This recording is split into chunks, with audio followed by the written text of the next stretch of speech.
C'est chaud, hein? Oui, il fait très chaud. Santiago est une ville magnifique. C'est la première fois que vous venez au Chili? Au Chili, oui. C'est la première fois. Ça vous plaît? Oui. Mais enfin, je viens juste d'arriver. Je suis en train de faire un tour du monde pour connaître les vins. Et je commence avec le Chili.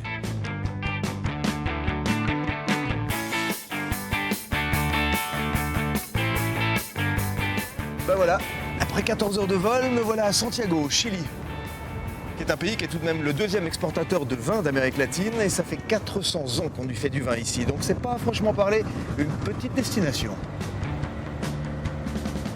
Là, d'ici peu, j'ai rendez-vous avec Luis Mizon, qui est un poète chilien qui vit entre Paris et Santiago, et qui va un peu m'évoquer le pays et la vigne, parce qu'il a écrit de nombreux recueils de poèmes, dont pas mal d'ailleurs parlent du vin. C'est génial d'être là. Avec ses 6 millions d'habitants, Santiago s'affiche sans complexe comme une incroyable métropole d'un pays viticole en pleine expansion. Pour ma première étape au Chili, Luis m'a donné rendez-vous au bar de l'Union. Il y règne, paraît-il, une atmosphère pleine d'agitation avec ses serveurs à l'ancienne et des centaines de bouteilles de vin qui s'affichent comme une fierté nationale.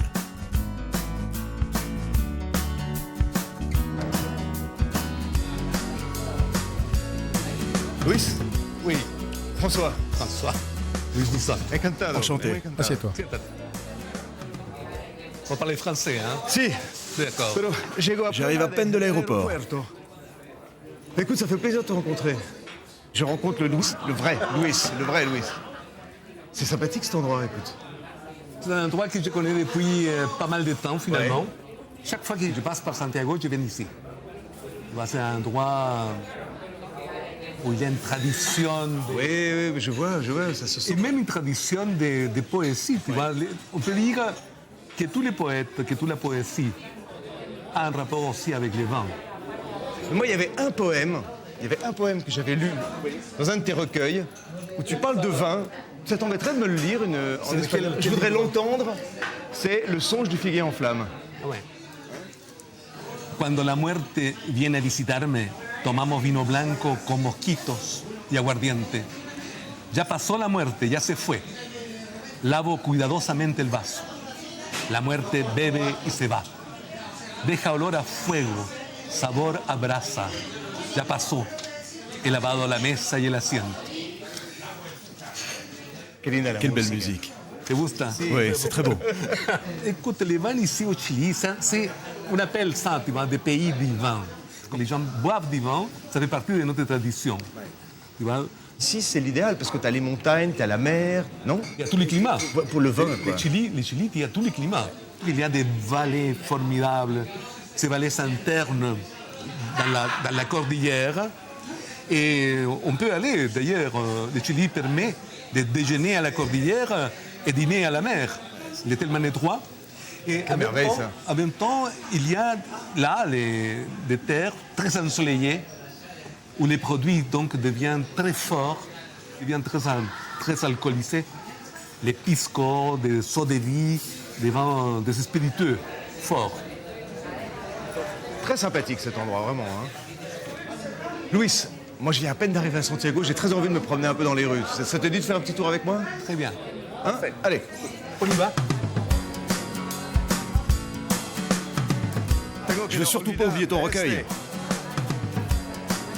Adios.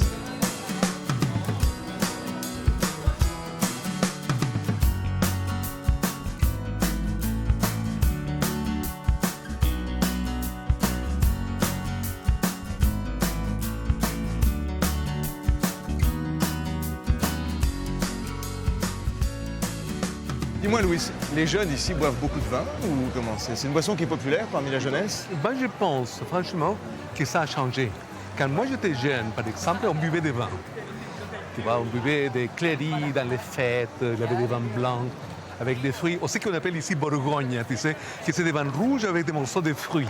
Comme une sangria, en fait. Mais c'est une sorte de sangria, sauf qu'on l'appelle Bourgogne parce qu'il y a beaucoup de termes français qui ont resté dans les parler du vin, tu vois. Bon. Même si c'est bizarrement adapté, en fait. C'est très bizarre. C'est très bizarrement adapté. C'est vraiment très bizarre. Bon, les gens apprécient maintenant les vins à partir d'un certain âge. maintenant que le vin est exploité, travaillé autrement, etc., ça devient très, très fin, donc très cher. Donc on ne peut pas, dans une fête, une bouteille de vin, bon, ça part vite, hein, Oui, bien sûr. Tu vas voir une chose étonnante ici, Ouais. et peut-être à cause des vins. C'est comment des choses qui apparemment sont moches et qui t'entourent deviennent très belles Avec le vin. avec les vins, et même sans les vins. Superbe. J'adore cette phrase. Muy encantado. À bientôt. Hasta luego, Luis. Gracias. Adios.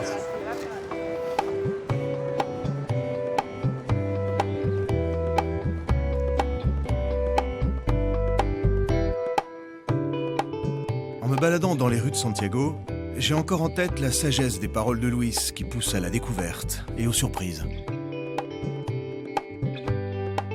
Et des surprises, j'espère qu'il y en aura sur cette route des vins où les experts dans ce domaine ne sont pas forcément là où on les attend.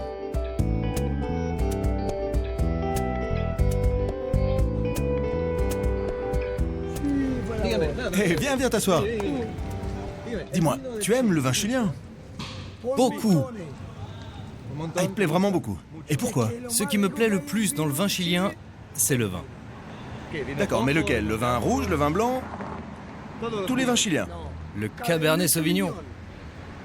Seulement le Cabernet Sauvignon? C'est le meilleur pour toi. Oui, parce que le Merlot est très épais et trop dense. Ah, t'es un homme raffiné. Très raffiné.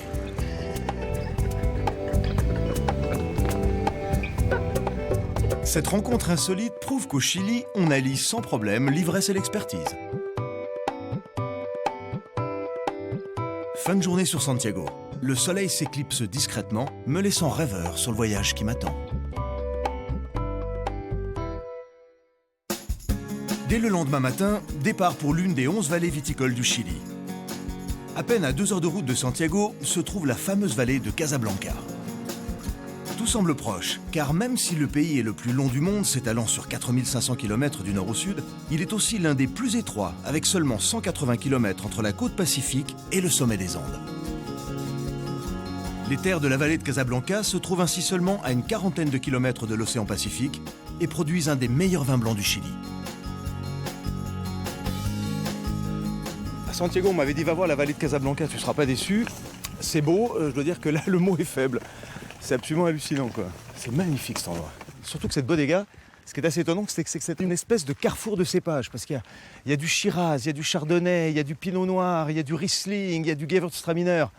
C'est assez étonnant, quoi. Il y a tout. Il y a tout.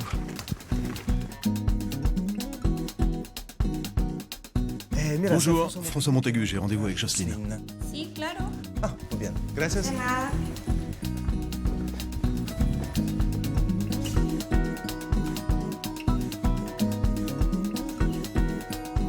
Hola, Jocelyne. Hola. Ah, Bienvenue à la Bodega Matétique. Merci, enchanté. De même. este lugar. Cet endroit est magnifique. Sí. Bueno, esta es una C'est sala un chat spécial que nous especial de avons. guarda que tenemos. Ah, sí, y es muy C'est un très bel bonita. endroit. Mantenemos Et nous temperatura, maintenons une todas las température condiciones constante para que el pour que le vino vin envejezca vieillisse acá. bien. Dígame, Dis-moi, antes que avant d'aller dehors, vamos afuera, juste une question. una pregunta. Qu'est-ce qui fait la spécificité des vins qui sont produits dans les vallées de San Antonio et de Casablanca?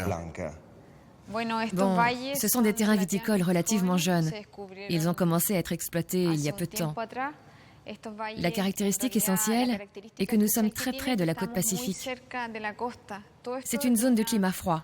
zona de clima Un climat frío. froid Clima parce que frío Rosario se trouve porque entre deux aquí vallées, Rosario se encuentra entre Casablanca dos valles, et San Casablanca, Antonio. San Antonio, Et nous y subissons tenemos ici mucho l'influence de la influencia mer. del mar. Ici, on est à mi-chemin entre San Antonio et Casablanca, c'est ça? Nosotros aquí En estamos réalité, claro, nous más sommes cerca plus de près de San Antonio, estamos mais nous nous trouvons aussi à alrededor de 18 km de la mer en ligne droite. C'est pour ça que c'est une vallée de climat froid. Et la variation de température qui existe entre le jour et la nuit conditionne le choix de cépages plantés en fonction de leur adaptation à ce climat. Nous nous spécialisons dans les vins blancs, mais aussi dans les rouges de climat froid. C'est ce que nous allons aller voir. Et comme ça, tu pourras mieux comprendre le terroir et les caractéristiques locales. Allez, ça marche. Allons-y. Par ici? Ne comptant qu'une dizaine de caves, la région de Casablanca est aujourd'hui l'une des plus prisées du Chili. Pour l'occasion, Jocelyne m'a réservé une surprise assez sportive. La découverte des vignobles en vélo. Une balade qui permet rapidement de constater l'exposition nord-ouest des vignes qui bénéficient en même temps du soleil de l'après-midi et des brises marines. Tous les cépages profitent de ces conditions, mais ici, la vedette du vignoble, c'est le chardonnay, considéré par beaucoup comme l'un des meilleurs du pays. Dans le secteur, on a planté du chardonnay. Toute cette zone. Ce secteur s'appelle Dreo. C'est comme ça qu'on l'a nommé. Le sol ici est particulier. Il n'y a pas du tout de pierre, c'est ça? Non, elles sont enfouies. Ce sont des sols plutôt granitiques. Mais dans certaines parties, les sols sont plus pierreux. Ici, on fait l'arrosage goutte à goutte. Et l'eau vient d'où? Elle vient des nappes souterraines. Profondément, c'est là qu'elle est captée. Nous avons un puits où nous emmagasinons l'eau et de là se fait l'irrigation à tous les secteurs de la vigne. Et par ici, c'est quoi comme cépage? On a préféré planter de la syrah parce que la syrah, c'est un type de raisin qui a besoin de soleil direct. Donc on les a mis ici, dans les zones les plus basses, qui sont en même temps les zones les plus directement exposées au soleil. Tandis que le pinot est planté sur les coteaux, en hauteur, parce qu'il a besoin d'être un peu plus protégé. Protégé par les collines? Parce que sa peau est tellement fine que le raisin ne supporterait pas une exposition directe au soleil. Ici, on teste différents cépages. Et on observe, entre autres, la concentration des couleurs.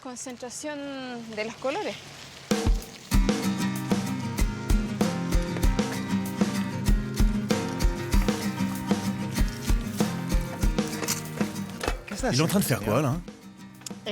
Il est en train d'ordonner les pieds de vigne. Parce que quand ils poussent, ils le font dans tous les sens. Il doit tous bien les aligner. Après, il passe la machine qui coupe les feuilles et tout reste à la même hauteur, parfaitement ordonné. Et dis-moi, ça, ils le font combien de fois par an? Ils attendent que la vigne pousse pour faire une coupe. Généralement, il y a 2 coupes. 2 coupes par an, là. L'autre jour, nous avions déjà travaillé tout un secteur. Mais il y a des variétés qui poussent plus lentement. Alors ils les coupent plus tard. C'est un travail qui doit se faire par secteur. On fait la course?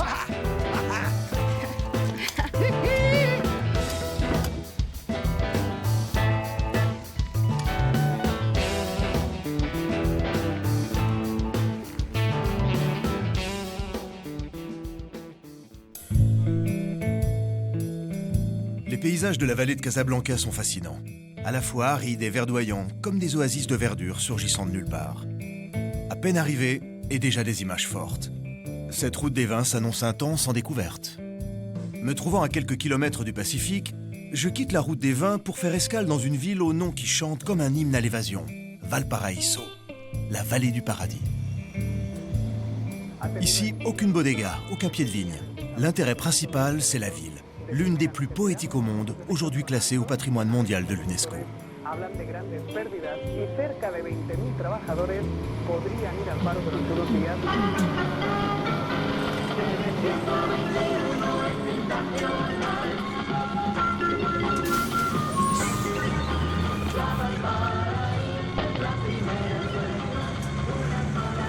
Ça vaut vraiment le coup d'arriver en bus à Valparaíso parce qu'on est en train de parcourir tout le sommet des collines et on découvre toute la ville. C'est étonnant. Et c'est sportif.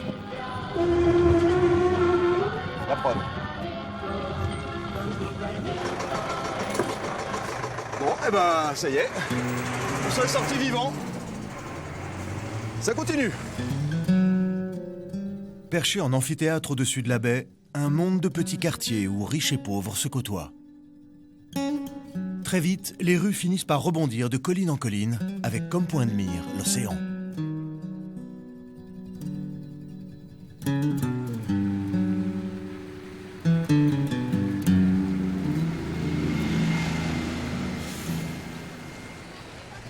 On est ici à Valparaiso, dans une ville absolument fascinante, qu'on appelle d'ailleurs la perle du Pacifique ou la Joya del Pacífico, selon une chanson très très populaire ici. C'est d'ailleurs aussi ici le port mythique des marins en général et des caporniers en particulier. Excusez-moi, j'ai vu des churros, je ne peux pas résister. Hola, señora. Je vous prendrai des churros, s'il vous plaît. 500 pesos pour les 6 ou plus? 500, c'est bon. Oh là là là là là là, mira vos. Quelle merveille. Gracias.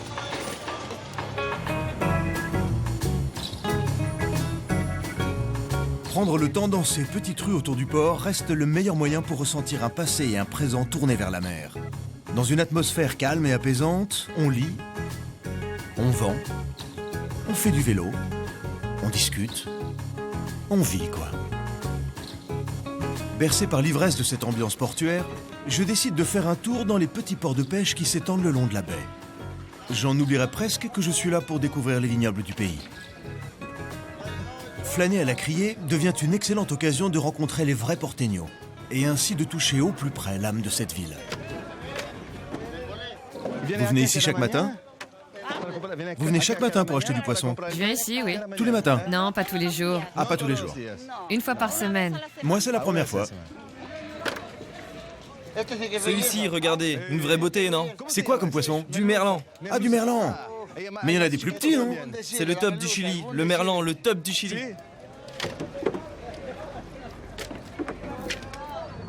À présent, il me faut trouver une embarcation, histoire de faire un tour avec les pêcheurs du coin. On m'a parlé d'un certain Luis. Pas évident au Chili avec un prénom aussi courant. Luis. C'est moi. François, enchanté. Enchanté.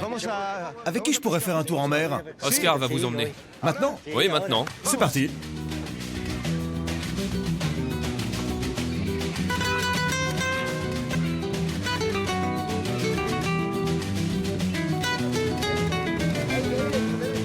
À la plage, à la plage. À la plage! Allons à la plage! Dis-moi, Oscar, tu bois du vin quand tu manges du poisson? Oui, du vin, du rouge, du rouge. Toujours du rouge. Avec le poisson, du blanc. Mais mon cœur va vers le rouge. Quand tu manges pas du poisson, tu bois du rouge. Du rouge, oui, du rouge. Chilien, Chilien. le moins cher.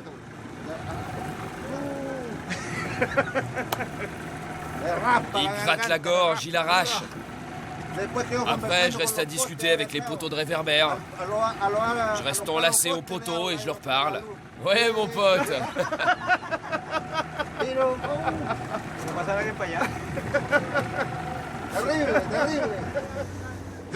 Dis-moi, je vais aller à un restaurant de poisson qui s'appelle Oda Pacifico. Tu le connais? Oui, il surplombe le port. C'est très bien. Ah, tu connais l'endroit? Oui, Il est bon alors. oui, c'est bon. Très bon. Eres un arcoíris de múltiples colores, tu Valparaíso, puerto principal.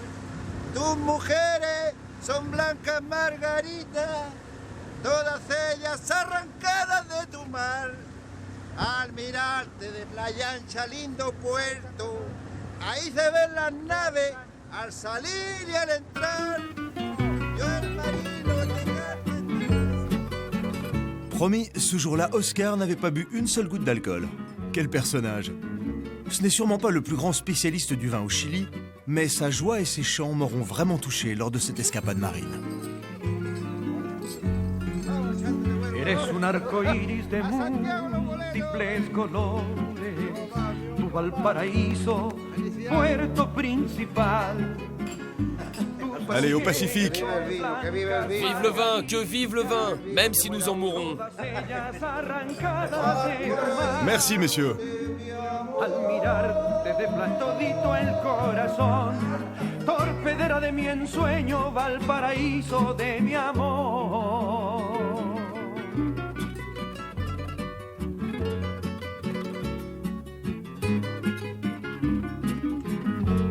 Je laisse derrière moi les champs, la pêche et le vin blanc pour repartir dans les hauteurs de la ville. Confirmé dans mon choix par les marins du port, je reprends la direction des collines où se trouve le restaurant Oda Pacifico, l'Ode au Pacifique, qui a pour réputation d'associer avec génie le vin chilien et le poisson. Victor, le propriétaire, une figure locale, également patron de pêche réputé de la baie, doit m'initier à l'art de la gastronomie chilienne. Tout un programme. Victor ? Oh, François, comment tu vas ? Bien. Tu as été retardé, non ? Oui, mais j'ai découvert Valparaiso. C'est magnifique. Oui, une ville unique, vraiment belle. Bien, allons en cuisine. Mais avant, attends. Pour cuisiner, il te manque quelque chose. Tu vas faire des découvertes. Ah, la toque aussi. Comme un chef.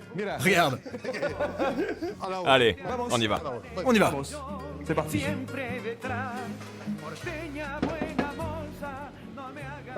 Je vais te présenter notre chef. Enchanté, François. Bonjour, ça va? Christian, le chef de l'Oda Pacifico. Alors qu'est-ce qu'on va faire? On va faire un poisson aujourd'hui. Pêché de ce matin. C'est un poisson de roche. Quel poisson? Il s'appelle mulata. Bonjour l'ami. Tu l'embrasses aussi ton poisson? Parfois, oui. De belles lèvres, n'est-ce pas? Ah, les dents qu'il a! Je le confie au chef. C'est une préparation que j'accompagne d'un risotto de quinoa, une céréale typique du nord du Chili. Et je vais accommoder le poisson avec un carmener. Ah bon, tu le cuisines avec du vin rouge? Oui, du carmener de la vallée de Colchagua. Il va servir pour le poisson, pour faire une réduction. Et on utilisera aussi un fromage de brebis du Chili. Mais c'est pas habituel de cuisiner le poisson avec du vin rouge, non? Enfin, il me semble. Oui, c'était rare. Mais au fur et à mesure que le vin chilien obtenait une reconnaissance à travers le monde, nous l'avons petit à petit intégré dans nos plats. Et on gagne de plus en plus de médailles partout. Mais tous les poissons peuvent se cuisiner avec du vin rouge? Ça dépend du type de poisson. S'il est blanc ou pas, puis de la texture, de la graisse. On peut essayer différents types de vins. Par exemple, ce poisson de roche se marie parfaitement avec un carmener. Typique du Chili. Mais on l'utilise pour la préparation. Seulement pour la préparation. D'accord. Et on fera après un mariage entre ce vin et celui que je te ferai goûter plus tard. Oui, un Sauvignon blanc de Casablanca. Qu'on boira en mangeant. On attaque ? La cuisine chilienne est un reflet de l'histoire du pays et un carrefour d'influences, notamment françaises, italiennes et allemandes. Il n'est donc pas surprenant de voir le carmener, ce cépage oublié et originaire du Bordelais, devenir l'ambassadeur emblématique du Chili. 2 minutes. On va ajouter le quinoa. Comme ça, ou j'en mets plus? Vas-y, Encore? vas-y, n'aie pas peur. J'ajoute quelques baies de raisin. Et maintenant, on va le faire gonfler avec le fumet.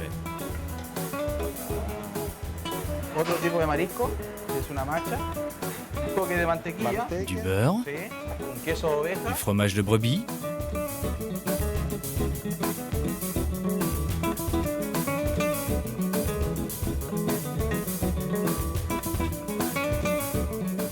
l'arôme. Tu sens l'arôme qui se dégage? Tu sens le vin? À toi de jouer. D'accord. Ça va comme ça? Très bien, tu le retires.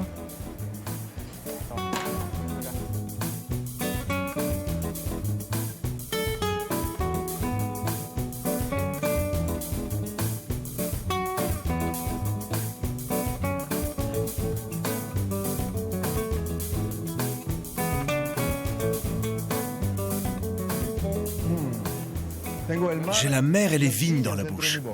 Oui, et aussi le désert, les fruits du désert, les vignes près de la montagne et puis la mer, les 3 environnements naturels qui forment notre pays. C'est une communion. Oui, tu as tout le Chili dans l'assiette. Ah, je peux pas résister. Une autre bouchée.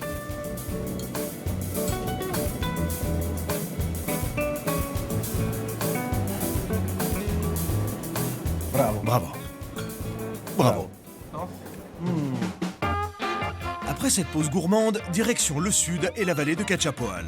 Cette région offre, paraît-il, les vins les plus prometteurs du pays. Longer la voie ferrée à l'ouest de Rancagua permet de traverser des paysages très différents en quelques heures. La vallée est un endroit de rêve pour cultiver la vigne grâce à un microclimat qui favorise la maturité du raisin. Aujourd'hui, on va découvrir une nouvelle grande région productrice au Chili, la vallée de Cachapoal, à 130 km au sud de Santiago. Il y a à peu près ici 3000 hectares de vignes qui sont plantés, ce qui est loin d'être totalement insignifiant.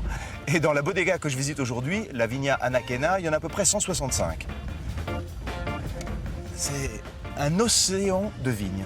Où que l'on regarde, il y a des vignes, à perte de vue. C'est absolument étonnant. C'est pas pour me déplaire d'ailleurs.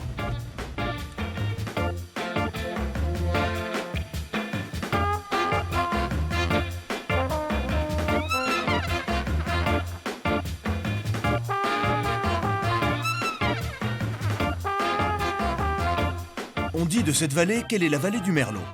A priori, ce cépage donne le meilleur de lui-même sur ces sols fertiles, irrigués depuis la rivière Cachapoal, et dont le climat assez humide, de type méditerranéen, engendre des vins de corps et de forte intensité. Je vais vite m'en rendre compte puisque j'ai rendez-vous avec Carlos, qui m'a organisé pour l'occasion une petite dégustation.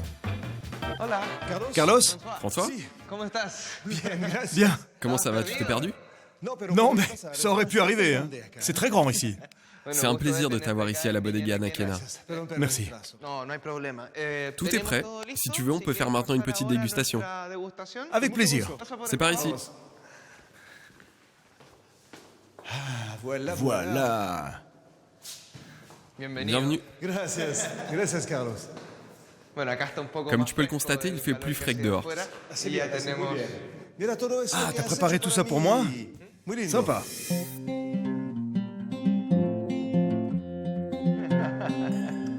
C'est un vrai bonheur.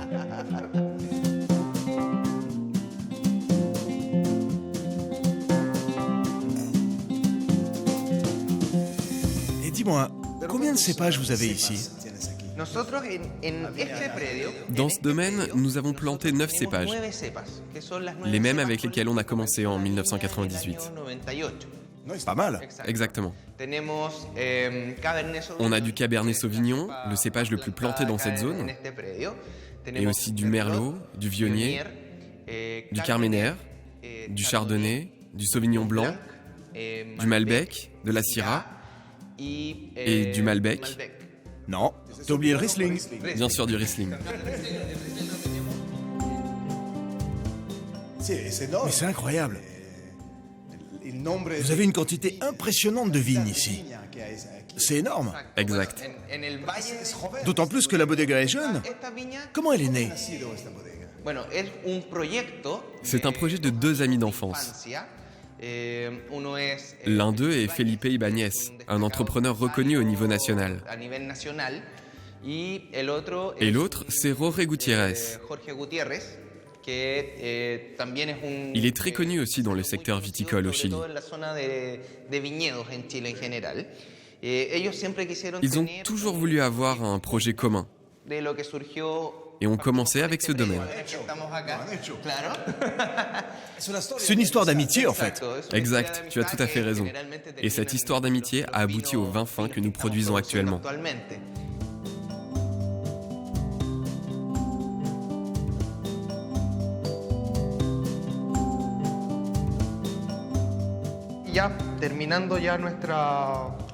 Nous allons maintenant finir notre dégustation avec un vin issu d'un assemblage de 3 cépages de rouge.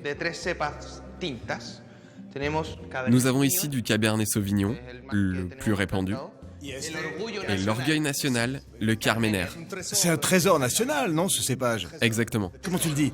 Tesoro. Oui, c'est un cépage endémique chilien, qui n'existe qu'ici. Il y a aussi de la Syrah dans ce vin. Maintenant que je connais le Carmenère, je peux vraiment le distinguer des autres. Il a des arômes puissants, ils sont très reconnaissables. Et rien à voir avec le Cabernet Sauvignon, par exemple. Tout à fait. Les essences de ce cépage sont très marquées. Oui, très marquées. On sent le piment rouge, par exemple. Des saveurs intenses. Bienvenue au Chili. Gracias. Par ici. Allons-y.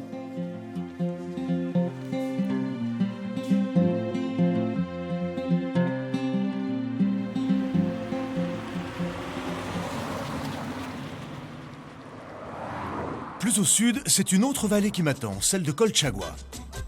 À une centaine de kilomètres se trouve la ville de Santa Cruz, chef-lieu d'un territoire qui couvre plus de 20 000 hectares de vignes, ce qui représente 20% des vignobles du Chili. C'est donc peu dire qu'ici on vit autour du vin. La vallée de Colchagua est une région viticole en pleine expansion.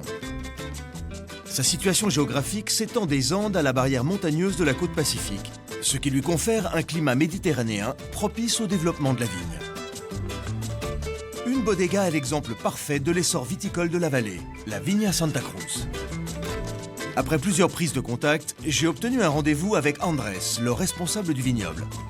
Il doit me faire visiter cette exploitation de 160 hectares qui fabrique son vin sur place, ce qui n'est pas le cas de toutes les bodegas au Chili. François, bonjour. Enchanté. Bienvenue. Eh bien, nous sommes à la bodega Santa Cruz. Nous avons ici ce paysage extraordinaire. Viens, on va voir le domaine, les différentes variétés qu'on a plantées. Il y a des insectes qui ressemblent à des hélicoptères ici? Oui, il y en a quelques-uns, oui. On va faire un tour? Oui, par ici d'abord, et puis après on va monter plus haut pour voir les différents types de sols et puis de climat. Ça permet de comprendre comment s'adaptent les diverses variétés de cépages. Super.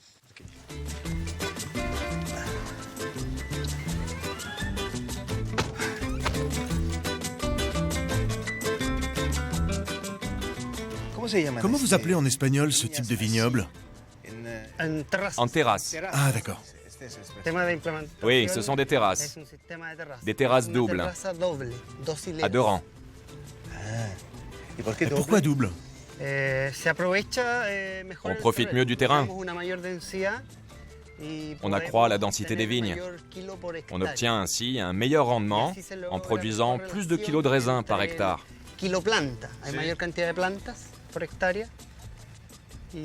On a trouvé de cette façon un équilibre satisfaisant.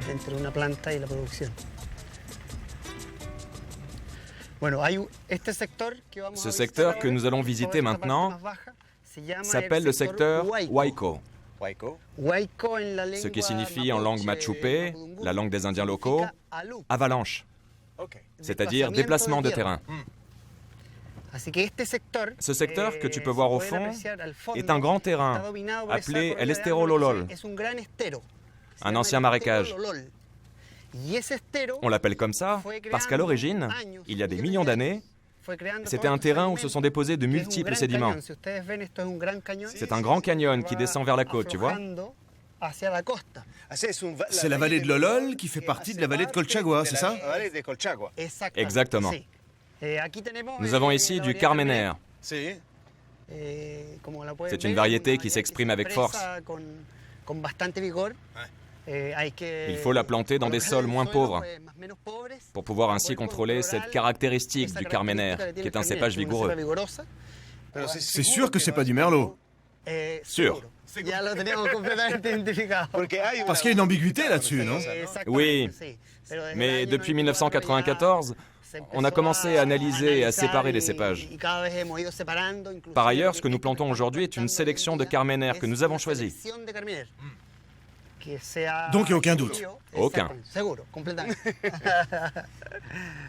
Le nord est à notre gauche, le sud à droite. Sur les faces nord, nous plantons du Cabernet Sauvignon, la variété qui demande la chaleur la plus intense.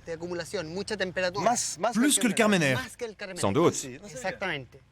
Donc le Cabernet résiste mieux aux températures fortes du soleil qui tapent directement. Il s'adapte et mûrit bien. Il atteint une maturité complète. Et le type de sol ici est vraiment particulier. Il est fait de roches en lamelles qui s'effritent beaucoup. Excuse-moi un moment.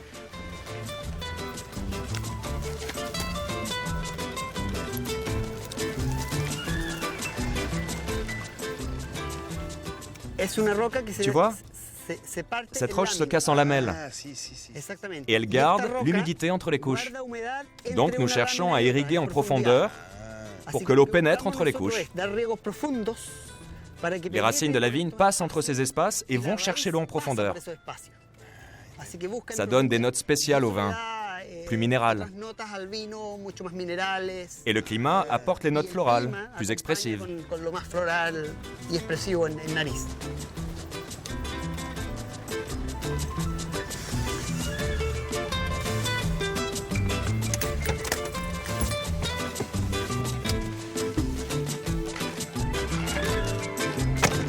Andrés, merci beaucoup pour la balade. Tout le plaisir était pour moi, François. Bon voyage. Et maintenant, je vais par là-bas. Parfait. Profite bien. Allez, banzai.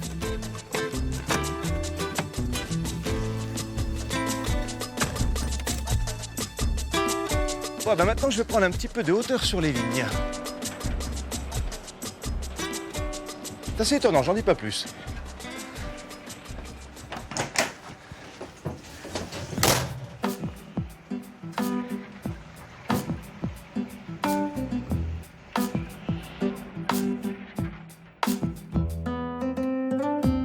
Véritable attraction touristique à lui seul, le téléphérique de la Viña Santa Cruz permet d'accéder à un point de vue unique et spectaculaire sur la vallée de Colchagua.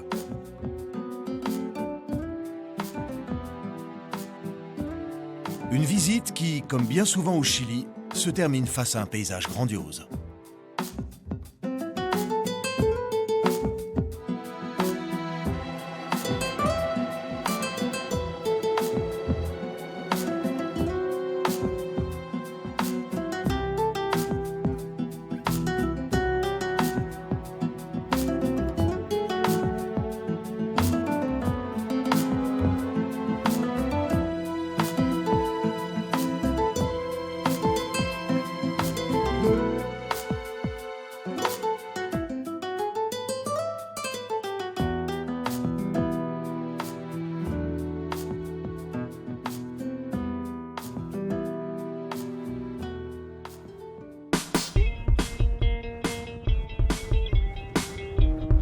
Avant de continuer pour découvrir d'autres vallées sur la route du vin, il y a quand même un petit arrêt que je tenais absolument à faire dans ce pays, c'était découvrir un rodéo chilien. Et là, à côté de la petite ville de Curacaví, à l'ouest de la capitale, eh bien ce week-end, il y a une épreuve. Alors je m'y rends.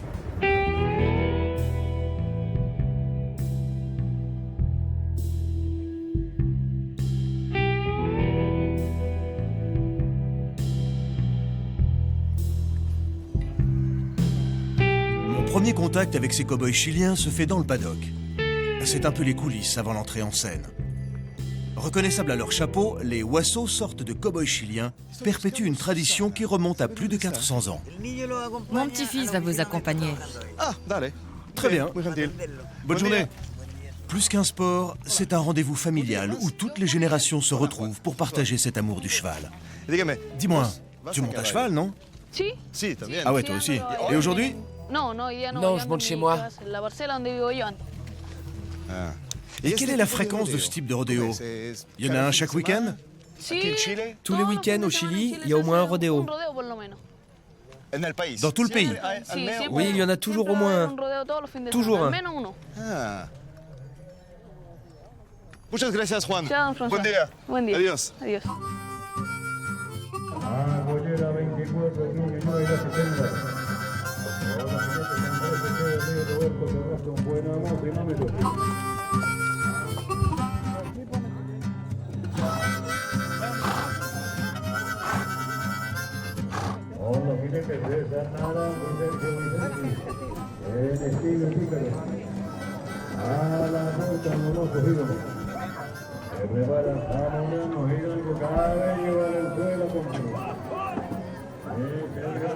Honnêtement, j'ai au départ un peu de mal à assimiler les règles.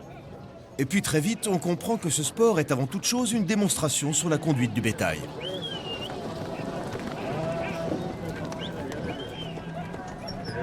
Le rodéo consiste pour les deux cavaliers à contrôler une vache le long de l'arène durant 3 arcs de cercle. Et suivant la manière, ils perdent ou gagnent des points. Ça paraît si simple quand on vous l'explique.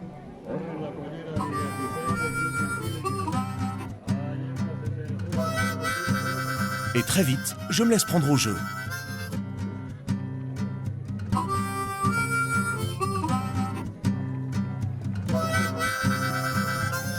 On est en plein western, je suis dans un film de John Ford. C'est génial. Je m'attends à voir débarquer Dean Martin et John Wayne d'une minute à l'autre.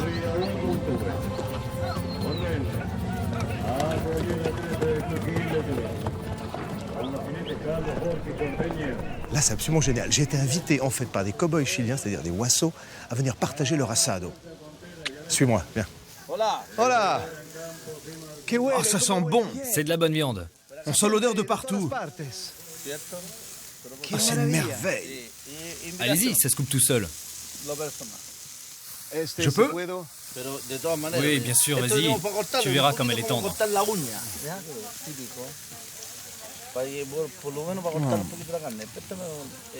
Dites-moi, c'est quoi cette boisson? C'est une boisson typique chilienne. Ça s'appelle le jote. Le jote.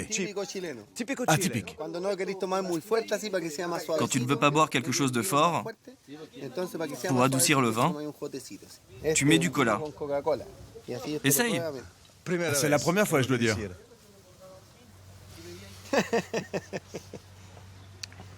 Ah, c'est très doux. Ça fait penser à la sangria. Oui, c'est juste. Ouais, ça y ressemble. Intéressant. Salud. Salud. Au rodéo. Au rodéo. Au rodéo chilien. Je repars fasciné par ces cow-boys qui ont réussi l'impensable. Me faire boire un mélange de soda et de vin.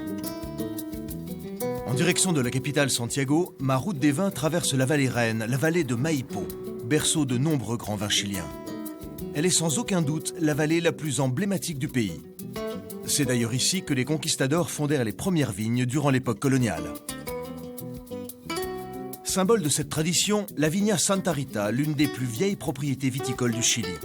Fondée en 1880 dans le domaine de l'Alto Jahuel, cette bodega préserve soigneusement son trésor, ses chais à barriques intacts depuis plus d'un siècle.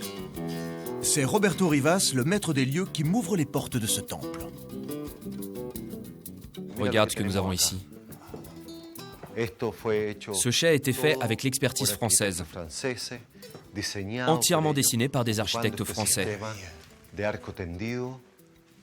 avec un système d'arcs tendus. Tu vois là, si tu regardes bien, nous avons profité de la force de la structure. La majorité des vignobles chiliens a une technologie apportée par la France, avec l'expertise française. Pour nous, c'est très important. Et quand est-ce que ce chai a été construit? Ça a été construit en 1875. Ah oui, il y a 150 ans. Oui, exactement, il y a bien longtemps. Explique-moi, à Santa Rita, on trouve quel type de cépage? Ici, dans la vallée du Maipo, nous avons du Cabernet Sauvignon, du Cabernet Franc, du Pinot Noir et du Carmenère. Ah, le célèbre Carmenère. Oui, le Carmenère est une variété disparue en France dans les années 1930 à cause du phylloxéra. Nous avons eu la chance que notre œnologue le redécouvre ici, à Santa Rita. Absolument ici, à Santa Rita.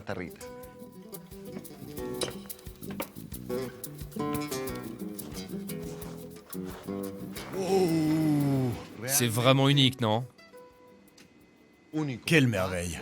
Regarde quelle belle architecture. Et tout est en bois! Tout en bois. Il y a un mélange de styles. Nous avons de la pierre et du bois. Et tout a été fait par les mêmes architectes. Ceux qui ont dessiné l'autre côté. Ceux-là même. Ici, nous avons quelque chose de très intéressant. Des barriques françaises, de différents fournisseurs, mais toutes françaises. Toutes celles qui sont ici. Toutes, ce sont les meilleures barriques. Et pourquoi? Pour faire le meilleur vin, François. Le vin est plus élégant, plus rond, moins agressif. Et alors tu dirais que la barrique américaine est... La barrique américaine est beaucoup plus agressive.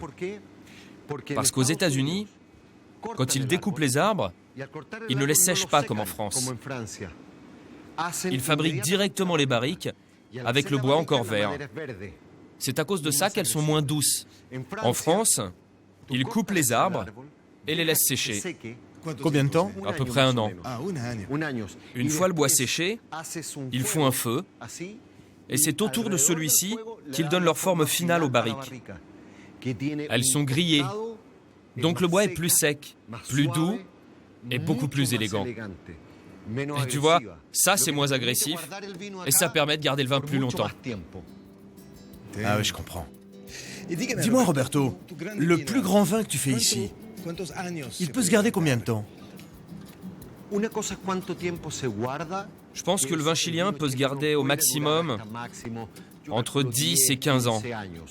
À la différence du vin français, qui lui peut se garder 25, 40 ans ou plus en fonction des crus. Mais au Chili, non, parce qu'il y a moins de sucre dans le vin.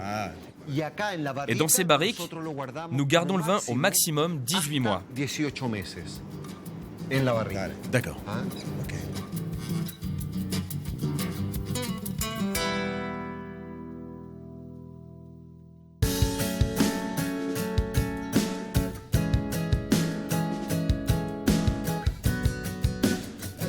Pour terminer ce voyage, je ne peux m'empêcher d'aller découvrir une autre partie de la vallée de Maipo, le Haut Maipo, la zone la plus proche des Andes, située entre 550 et 660 mètres d'altitude. Parmi les nombreuses propriétés prestigieuses de cette zone se trouve le domaine du Hara de Pirque, une propriété étonnante de 600 hectares qui lie intimement le monde du vin et celui de l'élevage de chevaux.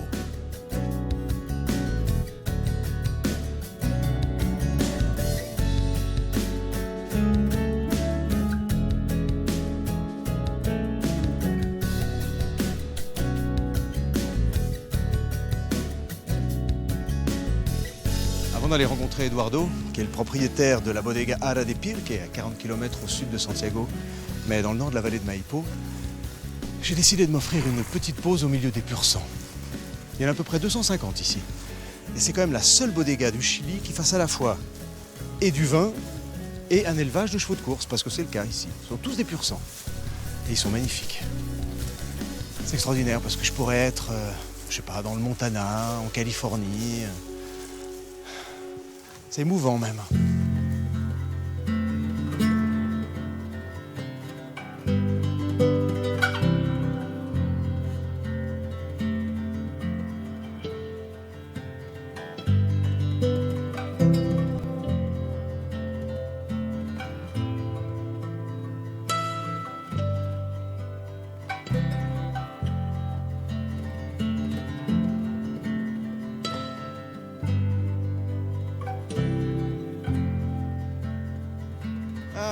Nous y voilà, Eduardo. Bel endroit, hein? Merveilleux. Ce que nous voyons ici, c'est toute la propriété du Hara de Pirque. Elle appartient à notre famille, la famille Mate. Mon père et moi sommes les propriétaires. Au fond de ce champ, dans la partie plate, nous avons les chevaux de course. Puis sur les coteaux de la cordillère, il y a les vignobles. Tout ça encadré par les bâtiments de la bodega en forme de fer à cheval, où nous produisons les vins. Nous essayons toujours de garder ce lien, cette communication entre le cheval et le vin. Et pourquoi faire du vin? Ah, le vin! Parce que c'est une culture qui s'est beaucoup développée au Chili. C'est le repos du guerrier. Et oui, pour bien regarder le cheval, il faut avoir quelque chose à la main. Et ce quelque chose, c'est un verre de vin, c'est ça l'idée. Et en étudiant la région, en parlant avec les gens, nous avons constaté que les meilleurs vins chiliens se produisaient ici, à Pirque. Et à Maipo en général. Oui, Concha y Toro, Almaviva, Santa Rita, Cochino Mapul. Tous des viticulteurs de prestige qui font d'excellents vins. Et on s'est dit, si les bons vins sont là, pourquoi nous on n'en ferait pas? Comme nous subissons l'influence de la cordillère des Andes, avec cette brise que tu peux sentir et qui rafraîchit la vigne, alors dans la partie la plus haute du vignoble, nous avons planté du blanc qui a besoin de plus de fraîcheur, du chardonnay et du sauvignon blanc. Actuellement, nous avons 80% de rouge et 20% de blanc. Dis-moi, d'où est-ce qu'on peut apercevoir toute la propriété? On a une vue extraordinaire de la vallée entière depuis la cime de la montagne. On y va ensemble? Allons-y.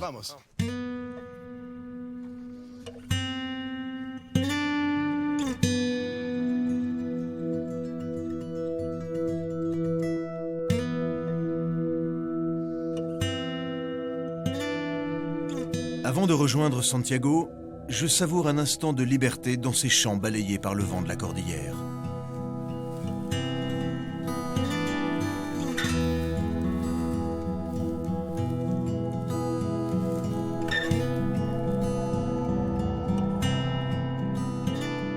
Retour à la case départ.